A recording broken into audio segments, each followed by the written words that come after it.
নমস্কার বন্ধুরা, আজকের আইসিআইসিআই এএমসি তাদের কোয়ার্টার 1 রেজাল্ট পাবলিশ করেছে। চলো আমরা দেখে নেওয়া যাক। প্রথমে আমরা ফিগারটা চেক করব। এখানে সমস্ত ফিগার মিলিয়ে আনে আছে, একে আমরা কোটিতে কনভার্ট করে বলবো। তারপর আমরা সিকোয়েন্সটা চেক করে নিই। জুন 30, 2025, জুন 30, 2026, ওকে।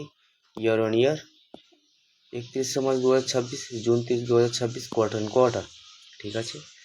এরপর আমরা কোম্পানির রেভিনিউটা দেখব। আগের বছরে ছিল 1330 কোটি, যেটা এবছরে বেরো হয়েছে 1564 কোটি। কোম্পানি এখানে প্রায় 17% মতন জাম্প দেখিয়েছে, ঠিক আছে। আগের কোয়ার্টারে ছিল 1541 কোটি, এই কোয়ার্টারে হয়েছে 1564 কোটি, ঠিক আছে। কোম্পানি এখানেও জাম্প রেখেছে, হ্যাঁ ঠিক আছে, 1%-এর মতো, ওকে। এবার আমরা কোম্পানির টোটাল এক্সপেন্সটা চেক করব। আগের বছরে ছিল 415 কোটি, এবার সেটা হয়েছে 464 কোটি, ঠিক আছে। আগের কোয়ার্টারে ছিল 406 কোটি, এই কোয়ার্টারে হয়েছে 464 কোটি, ঠিক আছে।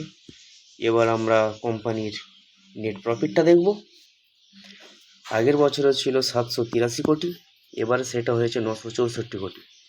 আগের কোয়ার্টারে ছিল 768 কোটি, এই কোয়ার্টারে হয়েছে 964 কোটি, ঠিক আছে। কোম্পানি প্রফিটের ক্ষেত্রেও ভালো জাম্প রেখেছে। Year on year company jump রেখেছে প্রায় 23%-এর মতন, এবং quarter on quarter company jump রেখেছে প্রায় 25%-এর মতন। সুতরাং কোম্পানি এখানে ভালোই জাম্প রেখেছে। এবার চলো আমরা ইপিএসটা চেক করে নিই। আগের বছরে ছিল 15 টাকা 85 পয়সা, এবারে সেটা হয়েছে 19 টাকা 52 পয়সা, ঠিক আছে।